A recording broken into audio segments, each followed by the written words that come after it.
so here's my question. I'm not sure you're understanding what I'm saying.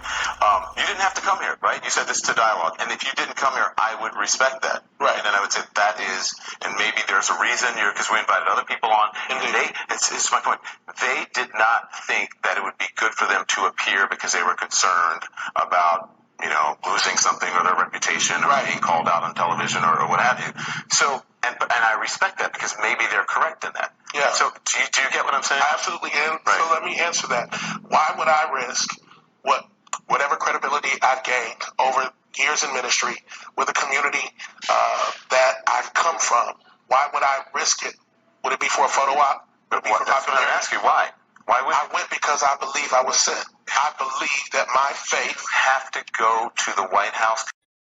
Hey you guys, welcome to my channel. This is Prophetess Miss Deja Vu. Welcome everyone.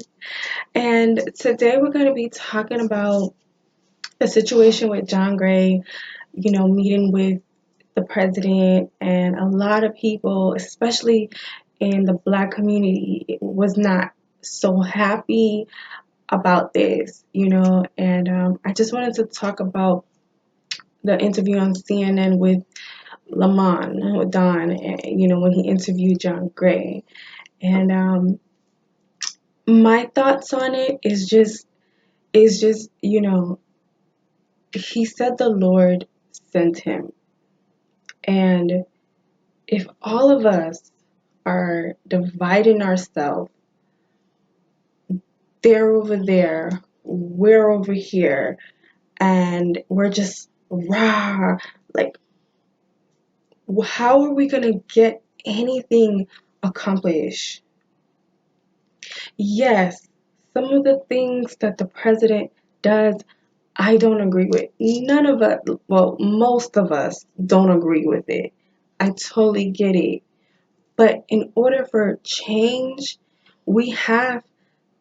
one of us have to be able to suck up our pride and take that step and look at the bigger picture. And that's what John Gray did. He obeyed the Lord, and he picked up his cross and he walked. And instead of us supporting him for that brave move that he made, a lot of people are criticizing him. But I think it's because some of us are not seeing the bigger picture. Yes, I don't agree with some of the things that our president does, but this is who our king, so to speak, is right now. This is our president. This is the most powerful man in our state right now. You understand? He has that power to make these decisions. So yes, you don't like what he's doing, but how can we fix this? Not by joining the bandwagon and all of us talking about him and all of us being angry and all of us are all over here. No, we have to stop, come together as one, as unity, and suck up our pride and do what we have to do for our nation, our communities, our children, our people, us, our generation, the generations to come. If God allowed this man to be the president, it's for a reason. I personally don't know exactly what that reason is, but he is our president for a reason.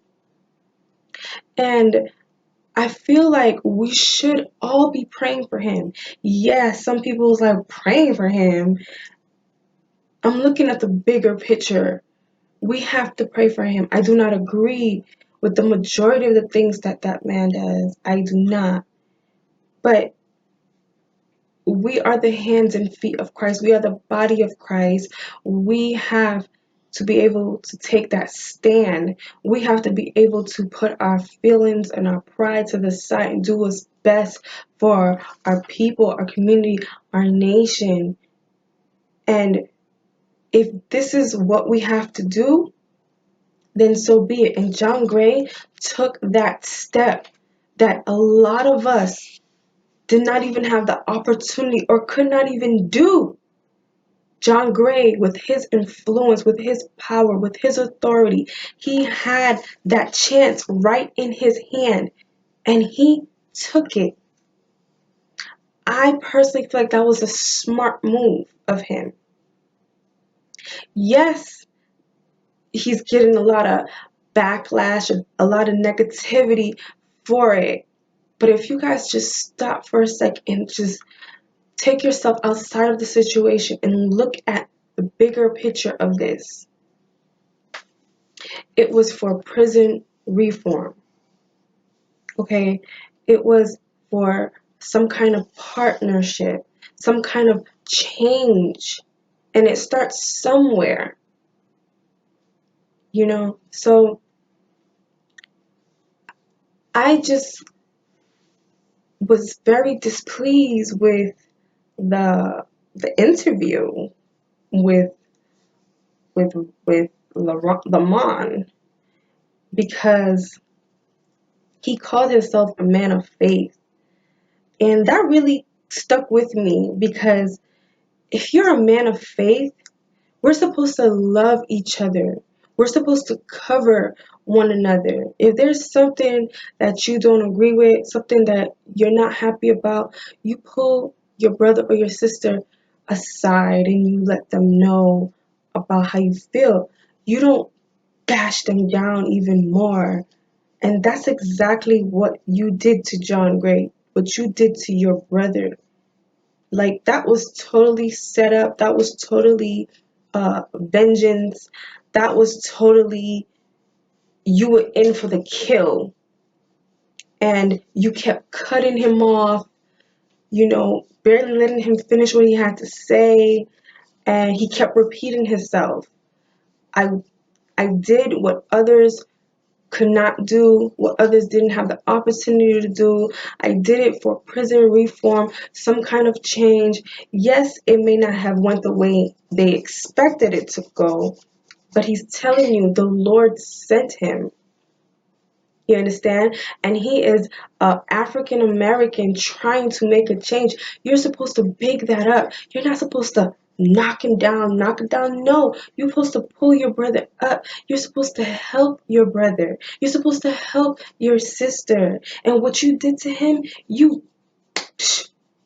knocked him all the way down in that interview. You understand? And then you say, you start to talk about some of the stuff that we overlook, which is true. I agree.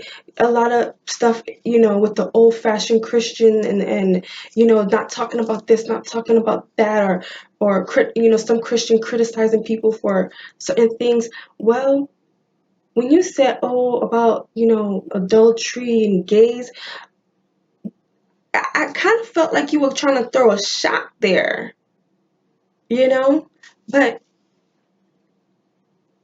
that interview, the way that you did John Gray was totally unacceptable for a man of faith. That was not your no. You was a sheep. You was a wolf in sheep clothing. That's what I saw in that video, and I feel like we need to do better. This is exactly what's the problem. Why we can't get change. Why we're still stagnant, because exactly what happened in that interview between you and John Gray, that's exactly why. When we work that out, where us brothers and sisters can come together as one and love each other and peace and unity, we will have change. And my prayer is for peace, for love, for justice, and for us to continue to stick together in love and to continue to pray for our president, that the Lord continue to give him wisdom so he can make the right decisions and take the appropriate steps for us as a nation, us as one. God bless you guys. Thank you for watching.